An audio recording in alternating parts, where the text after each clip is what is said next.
जय हिंद एवरीवन। आज हम इस वीडियो में बहुत ही खास बात करने वाले हैं कि आखिर क्यों ऐसा होता है कि दो कैंडिडेट्स के मार्क्स सेम होते हैं लेकिन फिर भी उनकी रैंक अलग अलग होती है। यानी किसी एक इंसान की रैंक ज्यादा बड़ी होती है दूसरे इंसान से। अब क्यों ऐसा डिफरेंशिएट किया गया है? क्योंकि इसके नॉर्म्स निकाले हैं यूपीएससी ने। क्या है वो नॉर्म्स अभी हम जानते हैं। कैसे बनती है आखिरकार रैंक, इसके भी अपने एक स्टैंडर्ड होते हैं। अगर दो कैंडिडेट सेम एग्जामिनेशन में बैठ रहे हैं, सेम स्कोर कर रहे हैं, उसके बाद किस हिसाब से उनकी रैंक डिसाइड होती है, ये हम इस वीडियो में डिटेल में जानेंगे। तो यूपीएससी का पेपर अपने में एक अच्छे स्टैंडर्ड का माना जाता है। जब हम बात करते हैं एनडीए की, तो एनडीए की बात करते ही दो थॉट्स आते हैं।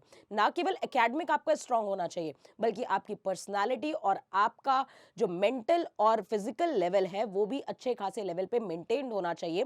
क्योंकि एनडीए जो होता है वो दोनों ही तरह से आपके एग्जामिनेशन करता है। एक आपका रिटन एग्जामिनेशन लेता है जिसमें आपकी एकेडमिक्स चेक हो जाती है। उसके बाद आपका एसएसबी का एग्जामिनेशन होता है जिसमें आपकी पूरी मेंटल और फिजिकल एबिलिटी चेक हो जाती है। तो अब बात करते हैं कि क्या है रैंकिंग के प्रोसीजर।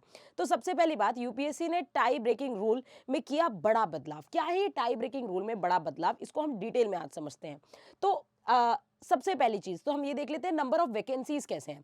अगर हम बात करें वैकेंसीज की, तो जैसे हम देख सकते हैं आर्मी में जो थे वो अगर 208 वैकेंसीज थी, इंक्लूडिंग फीमेल। फीमेल की 10 वैकेंसी थी। नेवी में अगर हम बात करें तो 42 वैकेंसी थी, 6 फीमेल की वैकेंसी थी। एयरफोर्स विंग में बात करें तो फ्लाइंग विंग में 92 वैकेंसी, ग्राउंड ड्यूटी में 18 वैकेंसी और ground duties non technical group में 10 वैकेंसीज थी। नेवल अकेडमी में 30। तो ओवरऑल जो वैकेंसीज थी वो हमारी 400 थी। उसी में अगर हम बात करें तो यूपीएससी ने जो रिकमेंड किए थे बच्चे, जो रिकमेंडेशन के साथ पास आउट हुए थे, वो बच्चे थे 641। अगर यहां पे ध्यान से देखें तो वैकेंसी तो 400 है, लेकिन इन्होंने क्या किया, इन्होंने रिकमेंड करके पास ऑन किया बच्चों को 641। तो यहां लगभग 241 बच्चे ज्यादा हैं। तो इन 241 बच्चों का क्या होगा? एक्चुअल में यहां से भी बच्चे छटते हैं। कुछ बच्चों का मेडिकल नहीं क्लियर होता, कुछ बच्चों ने पोस्ट प्रेफरेंस सही नहीं भरी होती है, उसकी वजह से छटते हैं। तो किसी लोगों का कुछ डॉक्यूमेंटेशन प्रॉब्लम आता है। तो ये कुछ फैक्टर्स होते हैं जिसकी वजह से बच्चे छट जाते हैं यहाँ पे। ऑल्दो जो भी छटने के बाद जो भी 400 रैंक के अंदर आएंगे उन्हीं को कॉल लेटर्स आता है, उनके अलावा नहीं आता है। तो अब जो मिनिमम मार्क्स आए रिटन में वो आए हैं 291, जो कि मतलब with at least 20% marks in each subject. That means दो पेपर होते हैं, एक एनडीए का मैथ्स का होता है, एक जीएटी सेक्शन होता है। मैथ्स में भी आपको 20% मार्क्स गेन करने होते हैं और जीएटी सेक्शन में जितने भी पार्ट्स हैं, चाहे वो इंग्लिश हो, जीएस हो, फिजिक्स हो या फिर आपका जनरल साइंस का सेक्शन हो, हर एक सेक्शन में आपको 20% मार्क्स गेन करने होते हैं और उन सबको मिला करके ओवरऑल कट ऑफ क्लियर करनी पड़ती है। और overall cut off as such कुछ आती नहीं है बेटा, अगर आपने 20% बच्चे पहले तो क्लियर ही नहीं कर पाते। तो आप देख सकते हैं कि 900 नंबर में 291 मार्क्स गई थी रिटन की कट ऑफ। वही अगर हम फाइनल कट ऑफ देखें, मतलब रिटन प्लस एसएसबी की कट ऑफ, जो फाइनल स्टेज की कट ऑफ है, क्योंकि एसएसबी में 900 मार्क्स का होता है, तो 900 प्लस 900 दैट इज 1800 में जो फाइनल कट ऑफ गई थी वो गई थी 654। तो अब यहां से मुद्दे की बात ये आई कि बच्चे सिलेक्ट ज्यादा कर लेते हैं लेकिन कुछ बच्चे मेडिकल में छटते हैं। लेकिन अब बात ये है कि मैम रैंक कैसे डिसाइड होती है।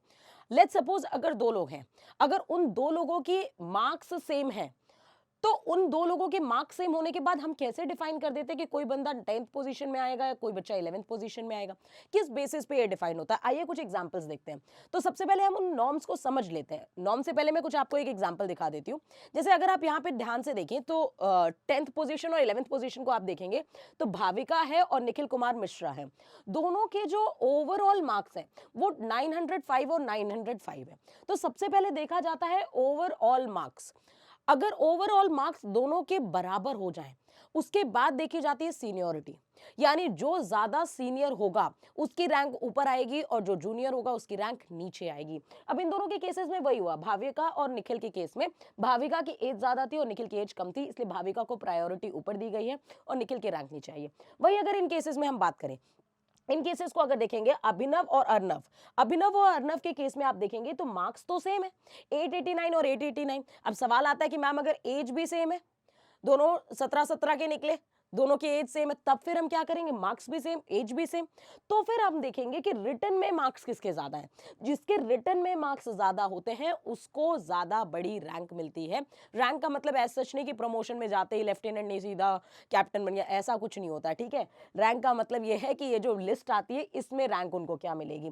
और सारंग और हेमंत में भी सेम केसेस देखना गया है कि इनके रिटन के मार्क्स सेम थे, लेकिन रैंक में डिफरेंस इस वजह से है क्योंकि इसके रिटन के मार्क्स ज्यादा थे सारंग के और हेमंत कि रिटन के मार्क्स कम थे। तो ये सबसे ज़्यादा प्रायोरिटी है, बल्कि आप यहाँ देखेंगे भाविका और निखिल में रिटन के मार्क्स निखिल के ज़्यादा हैं और भाविका के कम है। लेकिन क्या है, सबसे पहले क्या देखा जाता है, अगर दो लोगों के मार्क्स सेम हैं तो सबसे पहले देखा जाता है एज। जिसकी एज बड़ी वो ऊपर जाएगा, उसके ऊपर रैंक आएगी, और जो जिसकी एज कम होगी वो जूनियर बनेगा। लेकिन अगर हम बात करें दो लोगों के मार्क्स भी सेम है, एज भी सेम है, तो रिटन के मार्क्स के अकॉर्डिंग उनकी रैंक आती है। तो यही नॉर्म्स यहाँ पे लिखे हुए हैं कि व्हेनेवर 2 और more candidates have secure equal aggregate marks in NDA and examination, तो सर्टेन प्रिंसिपल क्या बनाए गए। In case of equal marks in aggregation the candidate senior by age has been placed at the higher rank. जिसकी age ज्यादा होगी वो higher rank पे जाएगा।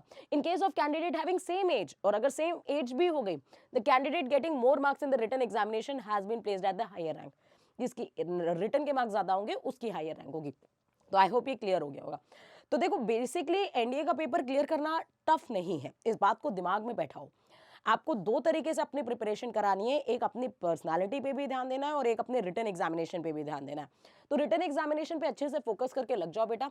और बैच आ चुका है आपके लिए, आगाज बैच, जो इस बार 2025 के फर्स्ट इनटेक यानी कि 13 अप्रैल को जो होने वाला एग्जाम, उसके लिए आपको फुल्ली प्रिपेयर्ड कराएगा। फॉर्म भी, एप्लीकेशन फॉर्म चल रहा है, एप्लीकेशन फॉर्म भर दीजिए, 31 तारीख लास्ट डेट है आपकी, तो उससे पहले फॉर्म भर दीजिए और 90 दिन के अंदर आपका ये जो बैच है ये आपको अच्छे से तैयार करेगा। 90 डेज ऑफलाइन बैच है जिसमें अभी तक हम काफी ज्यादा सिलेक्शंस दे चुके हैं। तो आप भी इन बैचेस का हिस्सा बनिए ताकि अगली वर्दी आप भी लेकर के निकले। और ये बैच आपको शॉर्ट पूरे अच्छे तरीके से कोर्स कंप्लीट कराएगा और साथ ही साथ आपकी प्रिपरेशन बेहतरीन कराएगा। तो I hope you got all the information. जय हिंद, जय भारत एंड टेक केयर।